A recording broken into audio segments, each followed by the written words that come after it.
I've been working hard on completely transforming this island into the ultimate survival base. And in this video, I'm doing one of my biggest expansions yet by creating an entire harbor area just to hide an iron farm. It's currently day 355 in my cozy hardcore world. However, I have my eyes set on hopefully getting that number into the thousands. So to drastically increase our chances of survival, I want to build a simple raid farm so we can get some totems of undying. Heading into our starter house, I should have most of the materials I need already in our storage room. It's really just going to be a matter of crafting up everything that I need. However, I was missing a bucket of lava, so I went over to our blacksmith to get some. All we need now is a villager, but luckily I have a bunch hidden underground from last episode.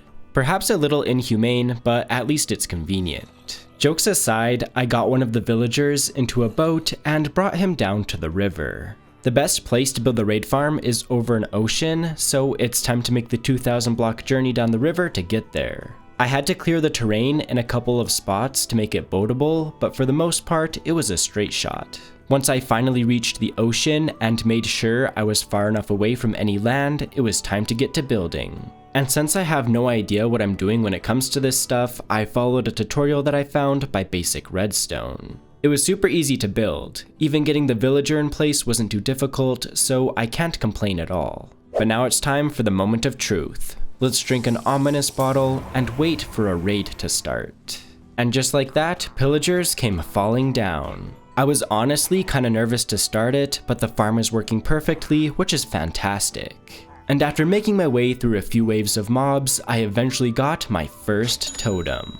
I'm feeling so much safer with it in my offhand now. Still, I'm hopeful we won't have to use it anytime soon. Since I brought a second ominous bottle with me, I figured I might as well do a second raid while I'm here. After completing it, I grabbed 8 extra totems to bring back with us, as well as nearly 2 stacks of emeralds. I made my way back to the mainland, and just so that it's easier to come back here in the future, I decided to build a nether portal. I lit it with my flint and steel, and after heading into the nether, I got to work digging a tunnel that will eventually take us all the way back to our home base portal.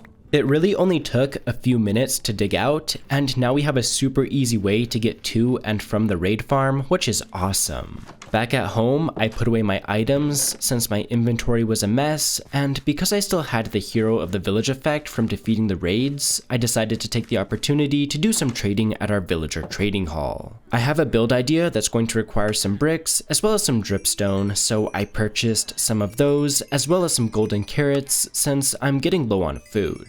I then used the bricks we got to craft some slabs and walls. While I was at it, I crafted the rest of the materials I'm going to need, like mossy cobblestone walls, mud brick slabs, and tough brick walls. And the last thing I'm going to need is pale hanging moss, so I created a bit using bone meal. Now here's the plan. My base is on an island, and up to this point, the only way to get to and from it has been swimming, which isn't exactly ideal. So with all these new materials in hand, let's finally build a proper bridge across the river and connect our island to the mainland. It's not the biggest bridge ever, but I built it on a diagonal, which I think helped it fit the terrain a lot better and made it look a bit more interesting too. And I went for more of a worn down look to make it look like it's been here for a long time.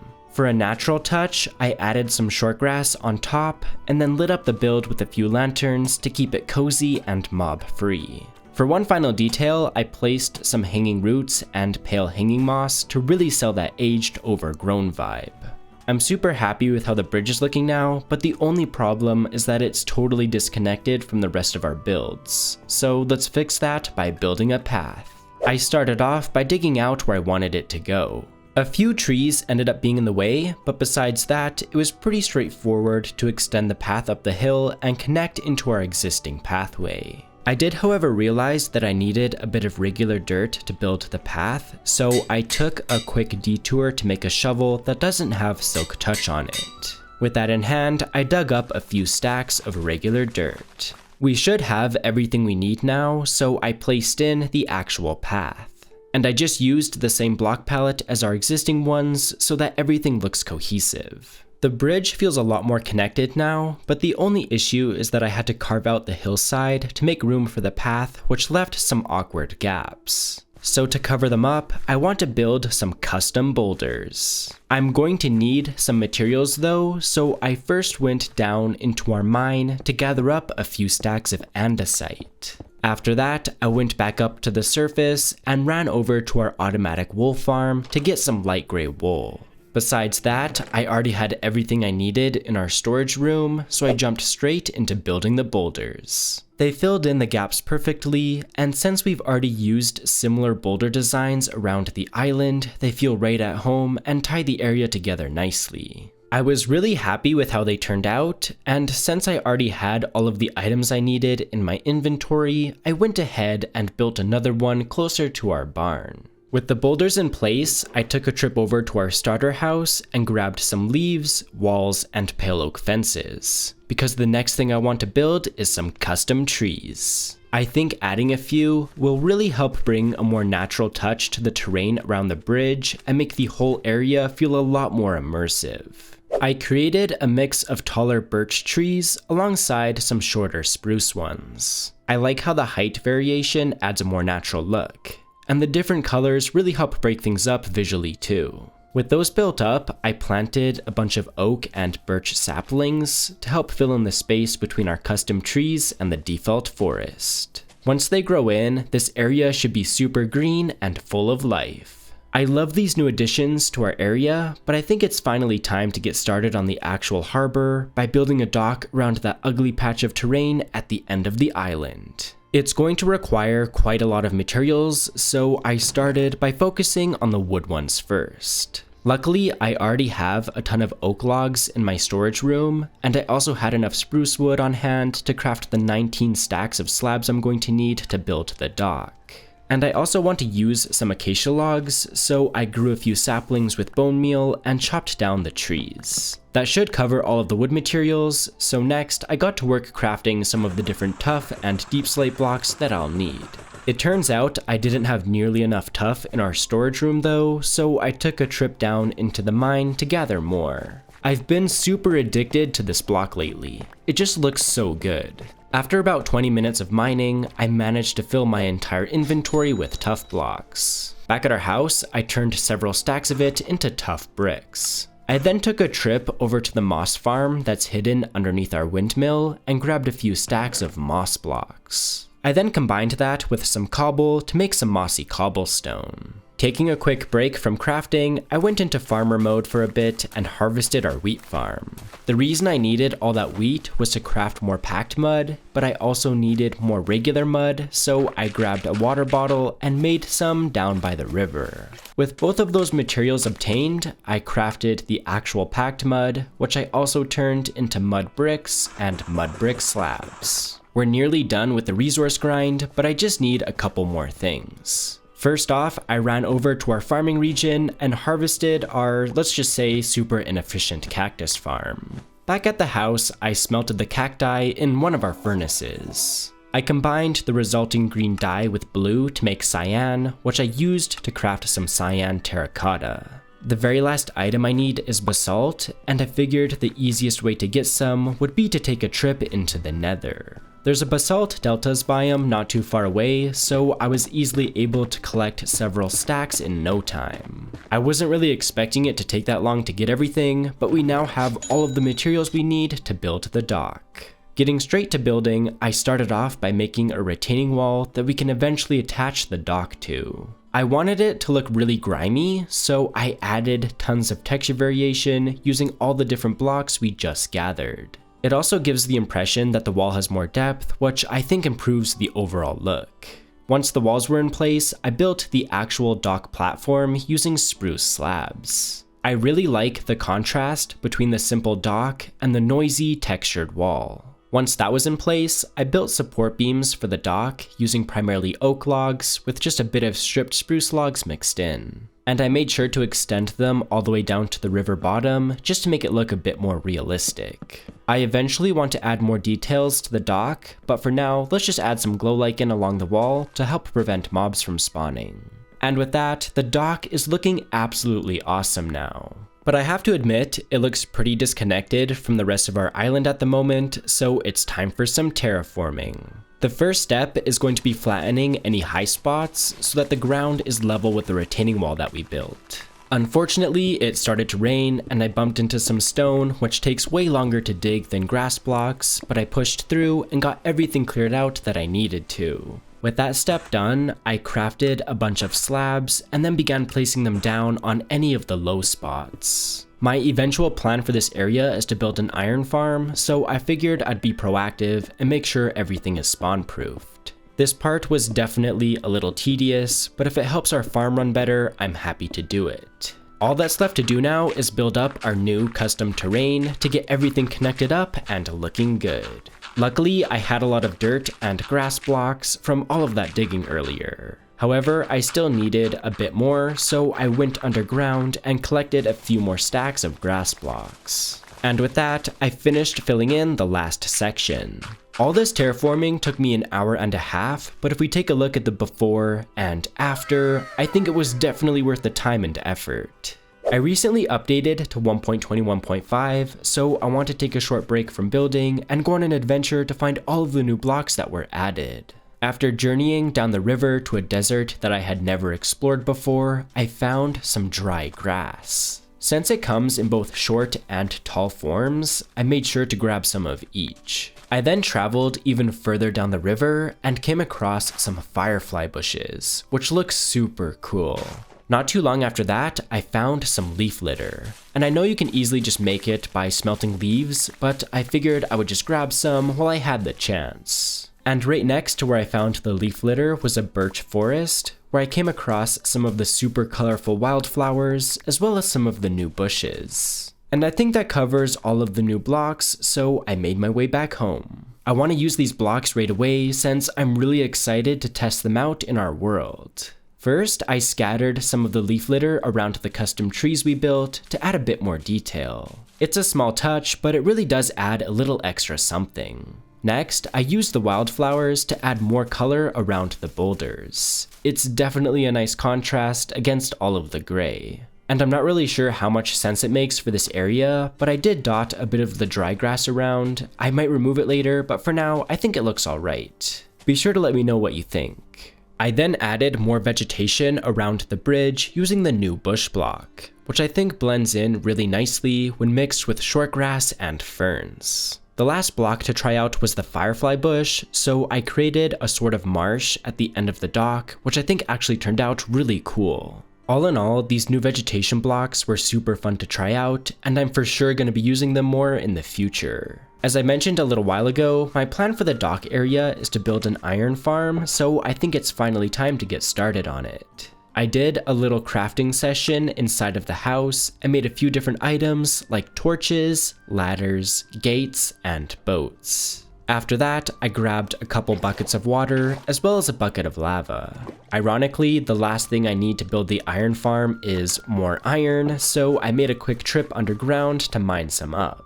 I smelted it down in our super smelter, and once it was ready, I crafted some hoppers. And with that, we should have everything we need to build the iron farm. I started by first digging a hole where the iron golems are going to spawn. I then put water in all four corners and then blocked off the middle with fence gates. The next step is to dig a 3x3 area down 30 blocks, which would be pretty easy except for that I ran into a giant cave. I wasn't going to let that stop me though, so I built a chute extending further down. And I also just took a few minutes to light up the cave, just so that nothing will be spawning down here. After that, I built the collection system for the farm using a double chest with a bunch of hoppers feeding into it. Next, I placed some lava above some signs. When the iron golems fall down here, the lava will automatically kill them. I then built a simple ladder going all the way back up to the surface. After that, I dug 4 identical rooms underground, and in each one, we're going to need to trap 3 villagers and a zombie. Luckily, I still have a ton of villagers underground, so I built a simple railway system and started transporting them over to the farm. Once they were in place, I waited for nightfall, since the easiest way to get the villagers into the underground rooms is to place beds above the holes, and once they're sleeping, you can break the bed and they'll drop right down. With all of the villagers in place, I lured zombies into each of the 4 holes. Since I placed a boat in each of the rooms, the zombies will get stuck there and not despawn. Basically, the way the farm works is that the zombies will scare the villagers, and that's what causes the iron golems to spawn. And as you can see, the farm is definitely working. And taking a look inside of the collection room, we already have almost an entire stack of iron ingots, which is absolutely awesome. I took a minute to tidy up the area around the farm, and I also built a fence around the hole just to make it a bit safer. It would be pretty embarrassing to fall down there and die in the lava. While I was at it, I also removed the railway system since we shouldn't need it anymore. Believe it or not, this is the very first iron farm I've ever built, and I'm really glad that it's fully working. To celebrate this milestone, let's take a minute to check in on my cats. Lots of you probably know the routine by now, but if you don't, this is the part of the video where I guilt trip you into liking the video by showing you my cats. For real though, taking a couple seconds to like the video is the biggest way to support these videos, so I really do appreciate it. Getting back to Minecraft, the next thing I want to do is build a warehouse to hide the iron farm. I crafted everything I'm going to need, like bamboo planks, black stained glass panes, polished blackstone, soul lanterns, and I even made some lodestones since they're cheaper to craft in the new update. And this probably isn't shocking, but I'm out of spruce wood, so I went down to the river and chopped down a few trees. While I was near the water, I also killed a few squid for their ink sacs. With both of those materials in hand, I went back to our house and crafted up all the different spruce blocks we're going to need, and then I used the ink we got to craft a stack of black terracotta. And just like that, we should have everything we need to build the warehouse. I used tuff and cobblestone for the walls, as I was attempting to go for a bit more of an industrial look while still sticking to the build style as the rest of the island. For the higher walls though, I used birch and bamboo, which contrasted the darker blocks nicely. And then for the roof, I used one of my go-to combinations, which is deep slate and dark oak.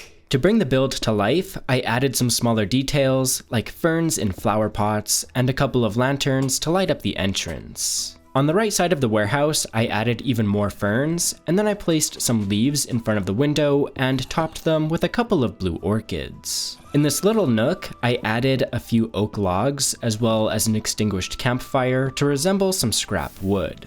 And the back of the build mirrors the front, so I kept things simple by adding even more ferns and lanterns. For the last wall, I added a few rows of oak leaves and then topped them with more blue orchids. I seriously love how just adding a few little bits of greenery really brings everything together. Let's finally place in the front door, and it's probably a good idea to cover up the hole for the ladder while we're at it. For some moody warehouse-style lighting, I used grindstones, dark oak fences, chains, and soul lanterns to create some cool-looking light fixtures. I want to build the floor next, so let's start by removing all the grass blocks to make room for it. And it appears removing the floor broke the farm a little bit, so before this golem takes off like a helicopter, let's build a new one using regular and polished blackstone alongside black terracotta. I feel like this block combination really fits the moody vibe that I'm going for. With the floor in place, let's get rid of the old temporary safety fence we installed and replace it with an oak trapdoor railing instead. After that, I added a crafting table with a dark oak sapling on top of it. I want to keep it really simple in here since I don't want the farm to break, but for a final touch, let's add a few plants using decorated pots and oak leaves. I'm really happy with how the interior is looking now. I think it definitely gives warehouse vibes, so mission accomplished. With the interior done, I'm really curious to see how much iron the farm's generated while we've been busy building. And it looks like we got just over 17 stacks of iron ingots, which is super sweet. To really enhance the harbor vibe, I think it's about time we build a boat. The block palette isn't too crazy, so after a short crafting session inside of the house, I was able to get all the materials we're going to need. Getting straight to building, I went for a lighter themed boat using primarily oak, jungle, and a tiny bit of copper. For the sails, I went for that classic white look, and I also tried creating some ropes using spruce fences and fence gates. To resemble the ship's wheel, I used a lectern, and then for some final details, I added copper grates, which kind of look like crab cages, as well as a table with a lantern on top of it. I don't know how realistic a ship like this really is, but I think it turned out pretty cool regardless. I'd love to add more crab cages scattered around the dock, so I ran over to the house, grabbed a bunch of copper, got some lava from our lava farm, and started smelting it all in our super smelter. In the meantime, let's head into the nether and go back to our raid farm. It's far, far away from the best XP source, but it's kind of the best I have at the moment, so I completed a raid to repair our pickaxe a little bit. And since we're already in the ocean, I figured I'd take the opportunity to gather a bunch of kelp to use as extra decoration around the dock. Back at home, I put the kelp in our super smelter, and then I took a trip over to the villager trading hall and purchased more golden carrots since I was getting low on food again. Enough kelp and copper should be ready by now, so I turned it into dried kelp blocks and grates. Back at the dock, I used the grates to add a few more crab cages beside the boat. And to help fill out the space a bit more, I built a small table and placed a flower pot on top. Just a small detail, but it fits the vibe perfectly. And since it's kind of hard to get up onto the dock at the moment, I took a second to place a ladder on the side of one of the pillars. That'll definitely make it a lot easier. One of my favorite details at the moment is random piles of hay, so I of course had to add one to the dock using a combination of hay bales and bamboo. After that, I added even more crab cages, and then to switch it up a bit, I used the dried kelp blocks we crafted to bring the area to life even more. And I also added a barrel with glow lichen on top, which sort of makes it look like there's fish inside. And last but not least, I built a new staircase to give us a more direct path from the dock up to the warehouse. For a bit of storytelling, I want to build a crane to explain how all these goods are getting moved around. So it's time for another trip to the storage room to craft up everything we'll need. I was pretty much out of dark oak though, so I grew a few trees and chopped them down. With the logs, I crafted the rest of the blocks I'll need, and just like that, we have all the materials to build the crane. I was able to work in a bit of nether brick into the frame, which I think blends surprisingly well with the dark oak. After adding a counterweight at the back, I built the actual lift mechanism and decided to make it look like a bundle of hay is currently being hoisted up. With the crane finished, the dock area feels way more immersive now, which is super fun to see. What's not so fun to see though is that my storage room is starting to get low on quite a few important resources, so let's take a trip down into the mine to get more. The first block we're going to need more of is diorite, so I first mined a few stacks of that. Afterward, I went deeper underground, and I just shut my brain off for a while and mined deep slate until my inventory was completely full. I'm also running low on wheat, so back at the surface, I harvested our entire farm again. After I was done replanting, I fended off our base from some pillagers that spawned. I can't believe they would interrupt our resource gathering session like that. So annoying. The last thing I'm almost completely out of is spruce wood. Probably not a huge shocker, but anyways, I cut down a few trees in order to restock our supplies. My plan is to use these blocks along with a few others to create a brand new stable for the harbor area. After carving out the hillside a bit, I began building it up using a mix of tuff and cobblestone, which blends perfectly into diorite and calcite. And if this build looks familiar, it's because I built a similar design near our starter house. I loved the design so much that I made it a bit bigger and changed up a few details to make it unique. I really want to encourage myself to use other types of travel in this world besides just using an elytra, so I hope having this in the area will help with that. Heading over to our old stable, I bred our two horses, Ginger and Friday, using golden carrots to get a brand new baby horse. After that, I brought Friday over to the new stable just to spread out the horses a bit more. To make these new builds in the harbor feel more in place, I want to swap out a lot of the grass blocks with coarse dirt, so let's start by removing the ground. Unfortunately, it looks like doing this kind of broke the iron farm, as golems are spawning all over the place. Oh well, we can handle that issue later. By the time I was finished digging out all of the blocks, my shovel was about to break, so I repaired it at one of our anvils, and then made my way underground, as we're going to need a lot of gravel to craft all of the coarse dirt. Luckily, I was able to find quite a few gravel patches in one of the caves, which worked out pretty well.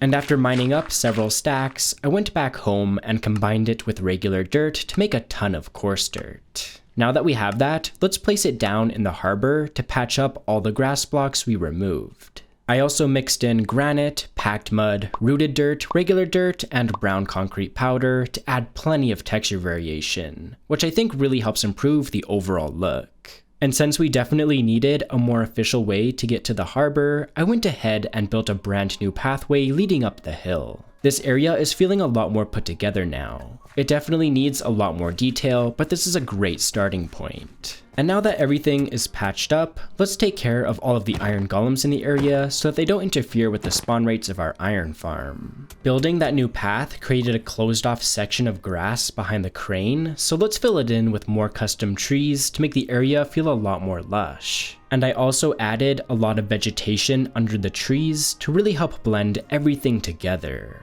Higher up on the hill is a fork in the road where you can either go left down to the harbor or right, which takes you to the bridge. So let's build a simple sign so that travelers know where to go. And I just built it using black stone, dark oak, and a couple hanging mangrove signs. We'll definitely need proper names for both of these areas, so be sure to let me know if you have any ideas. I want to add more vegetation around the harbor, but I'm completely out of my favorite flower, blue orchids, so I went over to a swamp to gather more. I also spotted a ton of wildflowers nearby, so I decided to just collect a few stacks while I was here. Back at the harbor, I dotted some of the blue orchids around the stable, which added a much needed pop of color. I then added tons of greenery around the rest of the harbor using shortgrass, bushes, a variety of flowers, and I even used leaf litter as well as a bit of the dry grass in certain spots to give the area a slightly grungy feel. This definitely made the area feel more put together, but I have to admit it's still looking a little plain, so let's fix that by adding some larger decorations. First up, let's build a wagon. Considering how much would be getting moved around in an area like this, I think it's the perfect addition.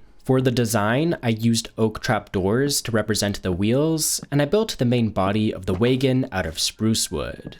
And I also added an extinguished campfire for a bit of extra detail. On the other side of the stable, let's build a small well.